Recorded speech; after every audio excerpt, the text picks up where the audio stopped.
प्यारे दोस्तों, आज की कहानी बहुत ही सबक आमोज है, जिसे सुन के आप बहुत बड़ा सबक हासिल करेंगे।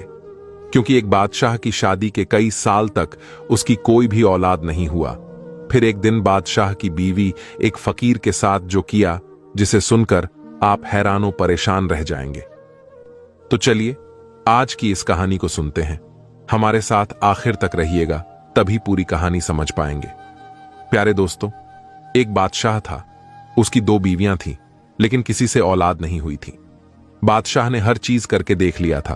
डॉक्टर, हकीम, पीर फकीर, खैरात, जकात, सब कुछ कर लिया। शायद ही कोई ऐसी चीज रही हो जो बादशाह ने ना की हो। जिसने जो कुछ कहा इस पर अमल किया, लेकिन कोई भी अमल, कोई भी डॉक्टर, कोई भी दवा कुछ कारगर साबित ना हुई। आखिर में बादशाह बहुत मायूस हो गया और समझने लगा कि मेरी बीवी के मुकद्दर में औलाद है ही नहीं। फिर वक्त ऐसे ही गुजरता गया। बादशाह अपने औलाद ना होने की वजह से बहुत ज्यादा परेशान रहने लगा।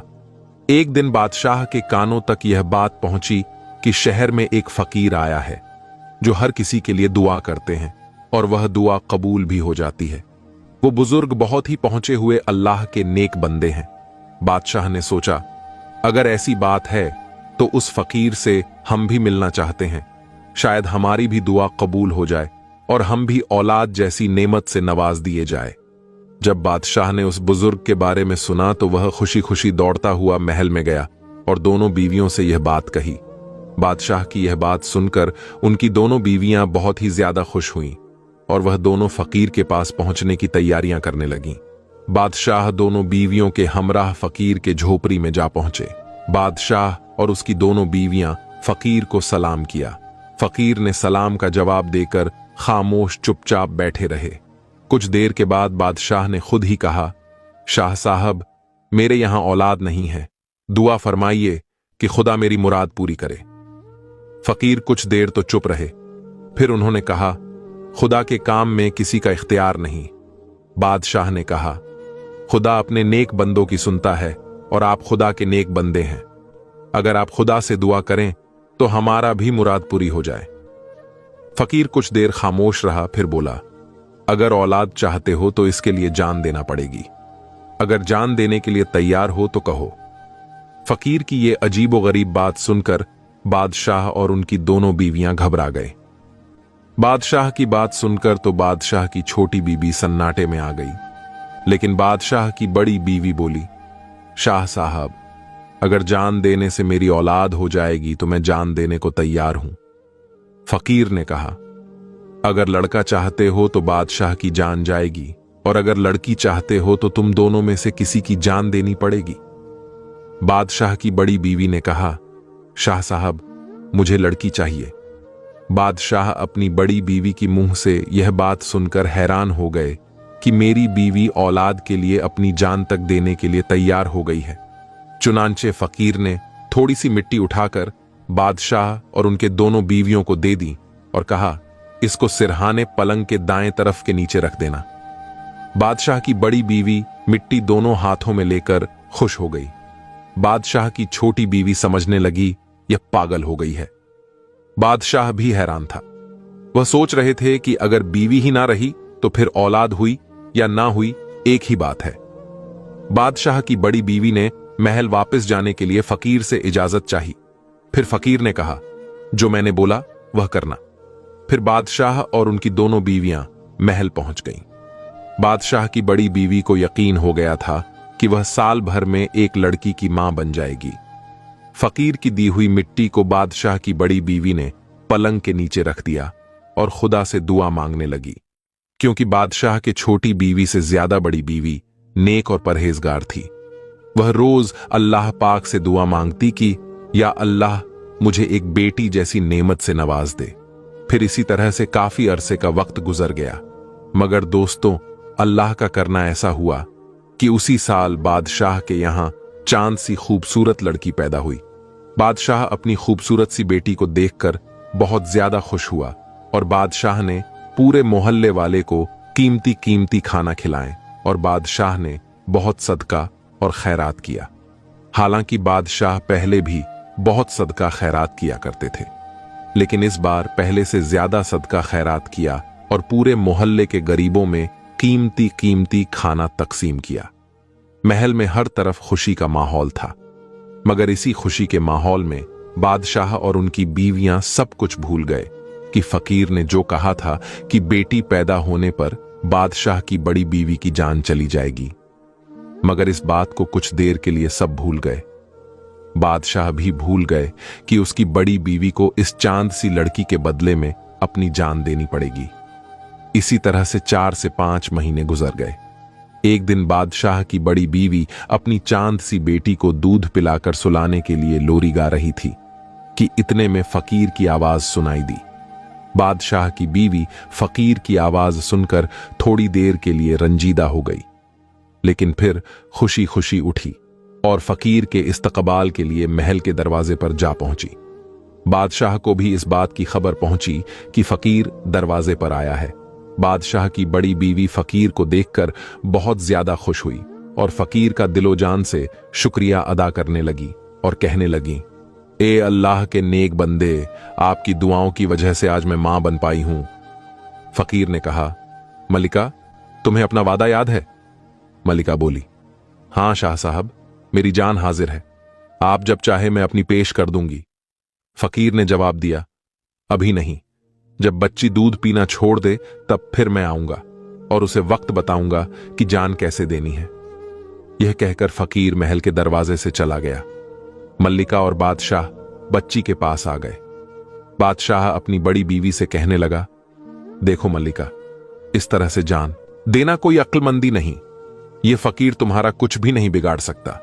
मैं तुम्हारे रहने के लिए ऐसा इंतजाम कर दूंगा कि वहां तक किसी का साया भी नहीं जा सकेगा।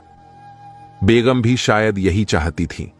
वह बादशाह के कहने में आ गई और वादा खिलाफी पर आमादा हो गई, यानी बादशाह की बीवी फकीर से किए वादे के खिलाफ जाने लगा। बादशाह ने अपने बीवी से कहा, मैं तुम्हारे लिए एक लोहे का महल बनवा दूंगा। इसके अंदर हर किस्म के इंतजामात होंगे। तुम्हें कोई नुकसान नहीं पहुंचा सकेगा। अगर मौत भी आना चाहेगी तो वहां पर नहीं मार सकेगी। तुम बिल्कुल इत्मीनान रहो। बेगम यह सुनकर बहुत ज्यादा खुश हो गई और बादशाह से कहा, अच्छा, तो बहुत जल्द ऐसा महल बनवा दो ताकि मैं इसमें पहुंच जाऊं और बच्ची को अपने साथ रखूं। बादशाह ने माहिर कारीगरों को हुक्म दिया और कारीगरों से कहा कि मुझे एक ऐसा महल बनाकर दो जिसमें वो फकीर तो दूर की बात, वहां मौत भी ना आ सके। फिर माहिर कारीगरों ने कुछ ही हफ्तों में महल तैयार कर दिया गया। बादशाह की बीवी अपने बेटी को लेकर महल में पहुंच गई। महल में हर तरह के आराम का इंतजाम कर दिया गया। फिर धीरे धीरे यह बात सभी लोगों को मालूम चल गया। किसी शख्स ने एक दिन यह बात फकीर को भी बता दिया। जब फकीर को यह सब बातें मालूम हो गईं, तो वह सिर्फ मुस्कुरा दिया और कुछ न बोला। अब बच्ची ने दूध पीना छोड़ दिया था। बेगम को अंदेशा था कि अब उसे जरूर जान देनी होगी। उसे इस लोहे के महल और इन सब इंतजामात पर भरोसा न था। वह चाहती थी कि जान देने के लिए तैयार हो जाए, लेकिन बादशाह उसे भरोसा दिलाता रहा। वह अपने बीवी को मारना नहीं चाहती थी। बादशाह ने अपनी बीवी को बचाने के लिए हर मुमकिन कोशिश किया। एक दिन बादशाह की बीवी बहुत रंजीदा थी। बादशाह अपने बीवी का संजीदगी का सबब जानना चाहता था। इसने बेगम को बहलाया और उससे कहा, तुम्हारी संजीदगी बिला वजह है, छोड़ो भी यह सब बातें।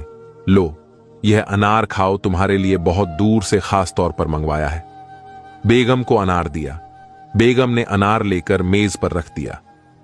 बादशाह बेगम को तसल्ली देने के बाद बाहर चला गया और दरवाजा अच्छी तरह बंद कर दिया। बेगम बच्ची को गोद में लिए हुए प्यार कर रही थी कि उसकी नजर अनार पर पड़ी, लेकिन अचानक अनार बहुत बड़ा हो गया और आहिस्ता आहिस्ता बड़ा होता जा रहा था। ऐसा मालूम हो रहा था कि चंद लम्हों में 2 टुकड़े हो जाएगा। बेगम चीखना चाहती थी, लेकिन चीख ना सकी। वह सहम गई थी। इसने बच्ची को छाती से चिपटा लिया। अनार बड़ा होते होते 2 टुकड़े हो गया और इसमें से एक सांप निकला। बेगम गुमसुम देखती रही और सांप बेगम को काट कर वापस चला गया और अनार के दोनों टुकड़े इकट्ठे होना शुरू हो गए और अनार आहिस्ता आहिस्ता पहली सूरत में वापस आ गया। कुछ देर के बाद बादशाह अंदर आया तो उसने देखा बेगम बेहोश है और उसका चेहरा नीला पड़ गया है। डॉक्टरों और हकीमों को बुलवाया गया, लेकिन कोई कोशिश कारगर साबित ना हुई। डॉक्टर और हकीमों ने काफी देर तक इलाज करने के बाद बताया कि बादशाह की बीवी अब इस दुनिया में ना रही, इस दुनियाएं फानी से चली गई। बादशाह यह बात सुनकर बहुत ज्यादा रोया और बादशाह काफी परेशान भी था कि आखिर मेरी बीवी की मौत कैसे हुई, क्योंकि वहां पर किसी चीज का निशान भी मौजूद न था। अब बच्चे की देखभाल छोटी बीवी के जिम्मे आ गई। कुछ दिन तो छोटी बीवी ने बच्ची को बड़े लाड़ प्यार से रखा, फिर बेपरवाही शुरू कर दी। जब उसे यह ख्याल आया कि यह बेटी तो बड़ी बेगम की कहलाएगी, मैं क्यों इस लड़की को गले का हार बनाए रखूं। बादशाह की छोटी बीवी के दिल में इस तरह के ख्यालात आने लगे। अब बादशाह की बीवी यह सोचने लगी कि किसी तरह से मुझे इस बच्ची से जान छूट जाए और इसके लिए मुझे जो करना पड़े मैं करने के लिए तैयार हूं। बादशाह की बीवी हर पल यही सोचती रहती, किसी तरह इससे दामन छुड़ाया जाए। एक रात उसने बच्ची को 2 आदमियों के सुपुर्द कर दिया और उनसे कहा कि इसे दूर किसी जंगल में जाकर मार डालो, मगर इसके बारे में बादशाह को कानो कान खबर नहीं होनी चाहिए। बादशाह की बीवी सोचने लगी, अगर बादशाह जब पूछेगा तो कोई ऐसा वैसा बहाना बना लूंगी और फिर अपनी मोहब्बत से यकीन भी दिला दूंगी। उधर दूसरी तरफ जंगल में वो दोनों आदमी पहुंचकर मशवरा करना शुरू किया। उन्होंने बहुत सोचने समझने के बाद फैसला किया कि इस बच्ची को यहीं छोड़कर चले जाएं। इसकी जिंदगी होगी तो बच जाएगी, वरना कोई जंगली जानवर खा जाएगा। उन्होंने बच्ची को एक दरख्त के नीचे टोकरी में लिटा दिया और वापस चले गए। जब बच्ची को भूख लगी तो उसने दोनों हाथ पांव मारे और रोने लगी। कहीं करीब ही एक हिरनी अपने बच्चों को दूध पिला रही थी। इसने आवाज सुनी तो वह इस दरख्त के नीचे पहुंची और बच्ची को चाट छाट कर प्यार करने लगी। बच्ची ने रोना बंद कर दिया। उसे महसूस हुआ कि उसे उसकी मां का प्यार मिल गया। अभी सुबह होने में देर थी कि एक लकड़हारा इधर आ निकला। इसने सोचा था कि सुबह होने से पहले ही लकड़ियां काट लाऊंगा, वरना जंगल से लकड़ियां लानी पड़ेंगी और ठेकेदार के आदमी पकड़ लेंगे। इसने देखा कि एक हिरनी टोकरी में रखे बच्ची को चाट रही है और बच्ची अंगूठा चूस रही है। हिरनी लकड़हारे को अपनी तरफ आते हुए देखकर भाग गई और लकड़हारे ने बच्ची को उठा लिया। उसे बच्ची बहुत प्यारी लगी। वह लकड़ियां काटना भूल गया और बच्ची को उठाए हुए घर पहुंचा। इसकी बीवी खूबसूरत सी बच्ची पाकर बहुत खुश हुई। सुबह होते होते पास पड़ोस में बात फैल गई और औरतें मुबारकबाद देने के लिए आने लगीं। लकड़हारे की बीवी फूले ना समाती थी। वह समझती थी जैसे यह उसकी अपनी बेटी हो। जो भी औरत बच्ची को देखती यही कहती कि बहुत खुशनसीब और खूबसूरत बच्ची है। दिन गुजरते गए और बच्ची बढ़ती गई। सब लोग उसे महजबी के नाम से पुकारते थे। जिस दिन से बच्ची इस घर में आई थी, हर काम में बरकत होने लगी थी और किसी बात की तंगी ना रही थी। लकड़हारे की बीवी तो अपने बच्चों को ज्यादा प्यार करती थी और उनका ज्यादा ख्याल रखती थी, लेकिन लकड़हारा बच्चों से कहीं ज्यादा उस बच्ची का ख्याल रखता था और जब बाहर से आता था तो उससे पूछता था। इस बात से लकड़हारे की बीवी बच्ची से जलने लगी थी, लेकिन इसका कुछ बस ना चलता था। लकड़हारे के आगे पीछे चाहे उसे टेढ़ी आंख से देखें, लेकिन लकड़हारे के सामने उसका हौसला ना पड़ता कि वह बच्ची और अपने बच्चों में फर्क रखे। महजबी 11 बरस की हो गई थी। वह निगाहों के फर्क को महसूस करने लगी थी। एक दिन लकड़हारे की बीवी ने उसे जरा कड़ी निगाह से देखा। उसे तकलीफ हुई। वह तन्हाई में जाकर रोने लगी और रोते रोते सो गई। उसने ख्वाब में अपनी मां को देखा। मां उसके आंसू पोंछ रही थी और उसे प्यार से सुलाने की कोशिश कर रही थी। उसी दिन लकड़हारा बहुत खुश खुश घर वापस आया और बीवी को अशर्फियों की थैली दी। फिर पूछा, महजबी बेटी कहां है? जब से वह इस घर में आई है, इस घर के भाग जाग उठे हैं। इस बात को सुनकर बीवी खामोश रही तो लकड़हारा बोला, बताओ मेरी बेटी कहां है, मैं खुद जाकर उसे लाता हूं। लकड़हारे ने देखा कि महजबी सो रही है और उसकी आंखों से आंसू बह रहे हैं। वह तिलमिला उठा। उसने महजबी को जगाया और कहा, क्या हुआ बेटी? ये क्या कि सोते हुए रो रही थी? कोई तकलीफ तो नहीं है? महजबी ने जवाब दिया, नहीं अब्बा, कोई भी तकलीफ नहीं। मुझे तो कुछ भी मालूम नहीं। क्या मैं सोते सोते रो रही थी? लकड़हारे ने बहुत प्यार से उसे अपने पास बिठा लिया और कहा, कितनी भोली और कितनी मासूम है मेरी बेटी। फिर सबने मिलकर खाना खाया और खुश हो गए। इसी तरह से वक्त गुजरता गया। सारा घर एक बाग बन गया और महज भी उस बाग की शहजादी मालूम होने लगी। इसी तरह 7 बरस और बीत गए और महज भी 18 बरस की खूबसूरत लड़की हो गई। एक दिन जब वह जंगल में गाय चरा रही थी तो इस तरह एक शहजादा शिकार करते करते उसके तरफ आने लगा। वह एक हिरण के पीछे घोड़ा दौड़ाते दौड़ाते अपने साथियों से बिछड़ गया था। हिरण उसकी शिकार से बाहर चला गया था और शहजादा दिन भर उसे हिरण के चलते जंगल में भटक गया और तेज धूप की वजह से शहजादे को प्यास लगने लगी थी। जब शहजादे ने महजबी को देखा तो महजबी ने शहजादे को अपनी तरफ देखते हुए कहा, क्या आपको प्यास लगी है? मैं आपको पानी तो नहीं दे सकती, मगर आप चाहे तो गाय की दूध निकाल कर दे सकती हूं। अगर आप पानी पीना चाहते हैं तो पानी तो जरा दूर से लाना पड़ेगा। यहां से मेरा घर 1 मील दूर है। अगर पानी ही पीना है तो मेरे साथ मेरे घर चलिए। यह कहकर महजबी घर की तरफ चलने लगी और शहजादा उसके पीछे पीछे चलने लगा। महजबी जब उस शहजादे को लेकर घर में आई तो उसकी अम्मी ने पूछा, यह कौन है? महजबी कहने लगी, अम्मा, यह मुसाफिर है। जंगल में रास्ता भूल गया था और बहुत प्यासा था। मैं इसे अपने साथ ले आई हूं कि इसे पानी पिला दिया जाए। लकड़हारे की बीवी ने मुसाफिर को देखा तो उसकी आंखें खुली की खुली रह गईं। वह शहजादा मालूम होता था। बहुत कीमती घोड़े पर सवार था और हीरे और जवाहरात के कपड़े पहने हुए थे। माथे पर खूबसूरत ताज नजर आता था। महजबी ने छाछ का कटोरा भरकर शहजादे को दिया और कहा, क्या आपको भूख लगी है? आप कहें तो मैं आपके लिए खाना पेश करूं। शहजादे ने मुस्कुराते हुए कहा कि मुझे सिर्फ प्यास लगी थी। फिर शहजादा वहां से रवाना हो गया। शाम को लकड़हारा घर आया तो बीवी को बहुत खुश पाया। उसने दरियाफ्त किया कि आज क्या मिल गया है जो जमीन पर पांव नहीं पड़ रहे हैं। पहले तो उसने टाल मटोल से काम लिया, फिर सारी दास्तान दोहरा दी और कहा, काश इस लड़के से मेरी महजबी बेटी की शादी हो जाए। शहजादा देखने में बड़ा खूबसूरत और फर्माबरदार लगता था। लकड़हारा बोला, आपने बीवी से बोला? अल्लाह ने चाहा तो हमें महजबी के लिए अच्छा लड़का मिल ही जाएगा। उधर जब शहजादा महल पहुंचा तो शहजादा के जहन उस लड़की में उसे लड़की का ख्याल आने लगा, क्योंकि महजबी बहुत खूबसूरत लड़की थी।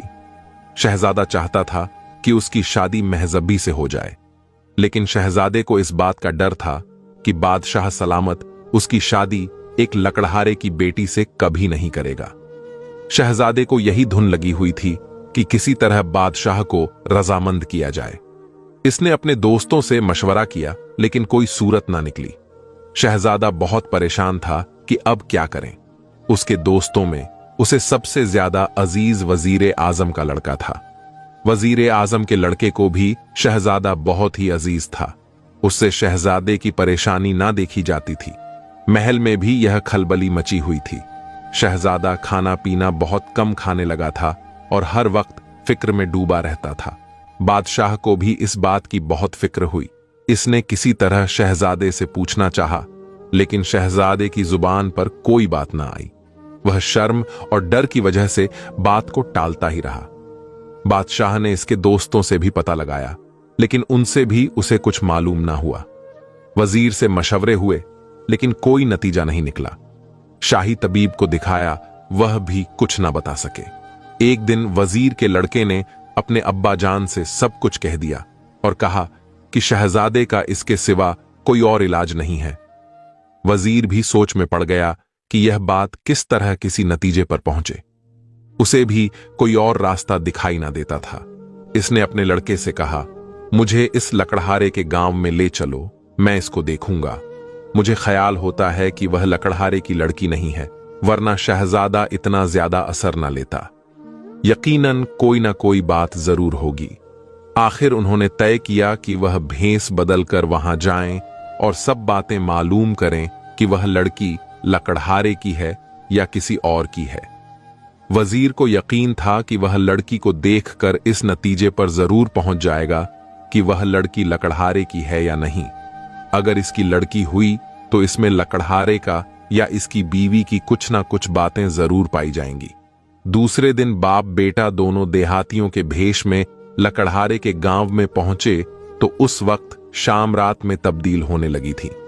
वजीर ने एक देहाती से दरियाफ्त किया कि इस गांव में चौपाल तो जरूर होगी। इस देहाती ने बताया कि यहां चौपाल नहीं है, बहुत छोटा सा गांव है और आबादी से बिल्कुल एक तरफ। यहां एक लकड़हारा रहता है। पहले वह जंगल से लकड़ियां काट कर लाता था, अपना और अपने बच्चों का पेट पाला किया करता था, लेकिन अब अच्छा कारोबार करता है। छोटे जंगलों का ठेका ले लेता है। जो मुसाफिर आता है उसके यहां ठहरता है। इसका घर चौपाल का काम भी देता है। बाप ने देहाती से और मालूम करना चाहा कि कितने अरसे में वह जंगल से लकड़ियां काटकर लाने वाले लकड़हारे से कारोबारी हो गया है। देहाती बोला, 12 से 13 साल पहले उसके यहां एक वक्त की रोटी होती थी और एक वक्त नहीं। उसे एक सुबह जंगल से एक छोटी सी बच्ची मिली। इस दिन से वह दिन रात फलता फूलता जा रहा है, जैसे इसके घर में सोना बरसने लगा हो। देहाती से इतनी बात सुनकर वजीर और उसका लड़का लकड़हारे के मकान की तरफ चल पड़े। इसका यह ख्याल तो दुरुस्त निकला कि वह लड़की लकड़हारे की नहीं है। अब यह बात बाकी रह गई थी कि लड़की को देखकर अंदाजा कर ले कि वह लड़की किसकी हो सकती है। दोनों लकड़हारे के मकान पर पहुंचे और वजीर ने दरवाजे पर दस्तक दी। लड़की बाहर आई और पूछा, कौन है? वजीर ए आजम ने बताया कि हम देहाती हैं, इस गांव में रात पड़ गई थी, चाहते हैं कि रात यहां रह जाएं, फिर सुबह यहां से अपनी मंजिल की तरफ चले जाएंगे। यह कहकर वजीर ने लड़की को सर से पांव तक देखा और उसे यकीन हो गया यह लड़की किसी मामूली खानदान की लड़की नहीं है, हो ना हो कोई शहजादी होगी। वजीर इसी ख्याल में डूबा रहा और लड़की ने वापस जाकर लकड़हारे को बताया कि 2 मुसाफिर आए हैं, रात भर यहीं रहेंगे और सुबह अपनी मंजिल की तरफ चले जाएंगे। लकड़हारा दरवाजे पर पहुंचा और इन दोनों देहातियों को उसके कमरे में ले गया, जहां मुसाफिर रात भर रहकर सुबह चले जाते थे। उन्हें वहां बिठाकर खुद अंदर पहुंचा और 2 आदमियों का भरपूर खाना लेकर वापस आया। खाने के बाद बहुत सी बातें होती रहीं, जिनसे वजीर आजम को और भी कई बातें मालूम हुई, लेकिन वह यह ना समझ सका कि यह लड़की जंगल में आई कैसे और उसे कौन छोड़ गया और क्यों सुबह होते ही वह दोनों जाने लगे। लेकिन लकड़हारे ने उन्हें रोका और नाश्ते के बाद रुखसत होने दिया। वजीर ए आजम सोच में डूबा रहा, लेकिन वह इन बातों से ज्यादा मालूम ना कर सका जब तक सब बातें पूरी तरह मालूम ना हो जाएं। इस वक्त तक वह बादशाह से इस सिलसिले में कोई बात नहीं करना चाहता था, क्योंकि बादशाह हरगिज ना मानेगा, वरना वह रियाया और दूसरे बादशाहों में नीचा हो जाएगा। इसी सोच में सब थे। शहजादा और वजीर भी इसी सोच में थे और मलिका भी और शहजादे के सारे दोस्त भी। एक दिन यह खबर मशहूर हो गई कि रियासत में एक बहुत पहुंचा हुआ फकीर आया है। बादशाह ने भी यह खबर सुनी और मल्लिका ने भी। मल्लिका ने बादशाह से कहा और बादशाह ने वजीर ए आजम से मशवरा किया। आखिर यह बात तय हुई कि वजीर ए आजम फकीर के पास जाए और शहजादे का कोई इलाज पूछे, ताकि दरबार और महल की परेशानी खत्म हो। वजीर ए आजम उसी दिन फकीर के पास जा पहुंचा और जाकर चुपचाप होकर बैठ गया। जब बहुत देर हो गई और थोड़े से लोग बाकी रह गए तो फकीर से वजीर ने कहा, शाह साहब, मुझे कुछ अर्ज करना है। फकीर बोला, कहो, जो कहना है तुम्हें। वजीर ने निहायत अकीदत से कहा, यह लोग भी चले जाएं तो कुछ अर्ज करूं। फकीर ने जवाब दिया, अच्छा, तो इस वक्त तक बैठे रहो जब तक सब लोग चले ना जाएं। जब सब लोग चले गए, सिर्फ 1-2 आदमी रह गए तो वजीर ने कहा, शाह साहब, शहजादे का कोई इलाज कीजिए, उसकी वजह से महल में भी परेशानी है। यह बात सुनकर फकीर चुप रहा, जैसे वह शहजादे की परेशानी का सबब रूहानी ताकत से मालूम कर रहा हो। तकरीबन आधे घंटे के बाद वह बोला, शहजादा अच्छा हो जाएगा, लेकिन उसे उस लकड़हारे की लड़की से शादी करना होगी जो यहां से काफी दूर बादशाह की रियासत से बाहर एक जंगल में रहता है। अगर इसने शादी ना की तो इसकी जान को खतरा है। वजीर ने कहा, शाह साहब, यह कैसे होगा कि शहजादा और लकड़हारे की लड़की से शादी करें? फकीर ने कुछ सख्ती से कहा, हम और कोई बात नहीं बताएंगे, सब बातें वक्त पर मालूम हो जाएंगी। वजीर चुप हो गया और थोड़ी देर के बाद आदाब करके चला गया। वजीर दरबार में पहुंचा और बादशाह से तमाम बातें कह दी। यह बातें महल में पहुंची। हर तरफ यह जिक्र किया जाने लगा कि शहजादे को हर खतरे से बचाया जाए। मल्लिका ने जोर दिया, वजीर ए आजम ने जोर दिया और मुसाफिरों ने शाह साहब की बातों पर हर बार अमल करने के मशवरे दिए। जब कोई चारा ना रहा तो बादशाह हर तरफ से मजबूर हो गया और इसने वजीर ए आजम के जरिए लकड़हारे को पैगाम भेजा। लकड़हारा बहुत खुश हुआ, लेकिन उसने कहा, मैं बादशाह के शायराना शान नहीं हूं। वजीर ने कहा कि तुम इस बात को बादशाह पर छोड़ दो, इस बात को वह खुद सोचेंगे। लिहाजा शादी की तारीख मुकर्रर हो गई और तैयारियां शुरू हो गईं। बादशाह की तरफ से बहुत सी चीजें लकड़हारे को भिजवा दी गईं ताकि उसे किसी बात की कमी महसूस ना हो और सब काम जैसे होने चाहिए वैसे हो जाएं। जंगल कटवा दिया गया और दूर दूर तक खूबसूरत कालीन फैला दिए गए। बहुत सी खूबसूरत कोठियां और बहुत से छोटे बड़े महल बनवा दिए गए। चंद दिनों में वह इलाका भी एक राजधानी की तरह शानदार हो गया। मुकर्रर क्या हुआ, दिन भी आ गया। महजबी और शहजादे की धूमधाम से शादी भी हो गई। महजबी, जो पहले लकड़हारे की लड़की थी और झोपड़ी में रहती थी, अब वो बादशाह के महल में पहुंच गई। लकड़हारे की एक छोटी सी रियासत हो गई। बादशाह ने वह इलाका अपने अफसर से उसे दिलवा दिया। महजबी और शहजादा बहुत खुश हो गए। फिर इसी तरह वक्त गुजरता गया। साल भर के बाद शहजादे का एक चांद सा लड़का पैदा हुआ। खूब खुशियां मनाई गईं। हर जगह जश्न हुए। बादशाह की रियासत में भी और लकड़हारे की रियासत में जब जश्न मनाए जा रहे थे, उस वक्त फकीर महल के दरवाजे पर गया। महल के अंदर इत्तिला भेजी कि फकीर दरवाजे पर खड़ा है। मल्लिका ने बहुत कुछ लौंडी के हाथ खैरात के तौर पर भिजवा दिया। फकीर ने लौंडी को वापस भेज दिया और बोला, मल्लिका और बादशाह से जाकर कहो कि मैं इस खैरात का भूखा नहीं हूं। लौंडी ने जाकर मल्लिका से यह बात कह दी। मल्लिका बादशाह के पास पहुंची और बादशाह से कहा, एक ऐसा फकीर महल के दरवाजे पर आया है।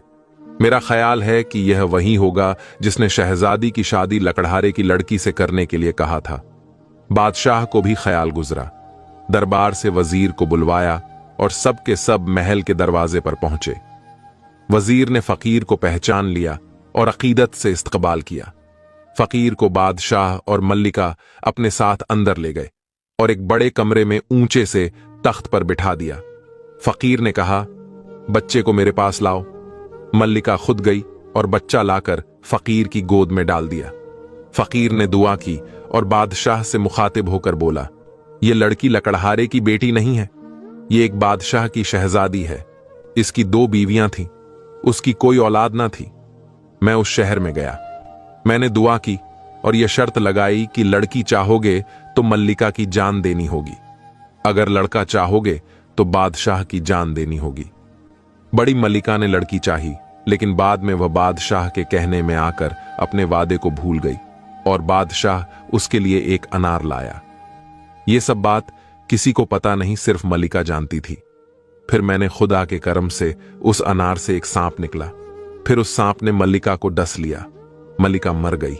यह लड़की छोटी मल्लिका की परवरिश में आ गई, लेकिन उसने उसे एक मुसीबत समझा और कुछ आदमियों को जंगल में मारकर फेंकने के लिए तैयार किया। वह आदमी खुदा के खौफ से डरे और उस लड़की को जंगल में जिंदा छोड़ गए। वहां से यह लकड़हारा इस लड़की को उठा लाया। यह खुदा का हुक्म था। बादशाह, तुम्हें यह बच्चा मुबारक हो और यह होनहार शहजादी जो तुम्हारी बहू बनी है, तुम्हें इसके लिए मुबारक हो। फकीर ने बच्चे की पेशानी को बोसा दिया और महल से चला गया। प्यारे दोस्तों, इस कहानी से हमें यह सीखने के लिए मिलती है कि अल्लाह पाक जो भी करता है अपने बंदे के भलाई के लिए ही करता है। इसीलिए किसी भी चीज पर अल्लाह का नाशुक्री नहीं करनी चाहिए, बल्कि अल्लाह पर भरोसा और सब्र से कम लेनी चाहिए।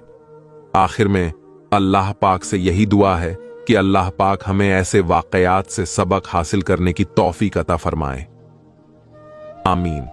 इस वीडियो को एक लाइक भी जरूर कर दीजिएगा, क्योंकि लाइक करने से यूट्यूब इस वीडियो को और भी लोगों तक पहुंचाता है। और हां, इस वीडियो को शेयर भी कर दे। हो सकता है आपका एक शेयर से ये बात किसी के दिल में उतर जाए और हम सब के लिए सदकाए जारिया बन जाए। आमीन।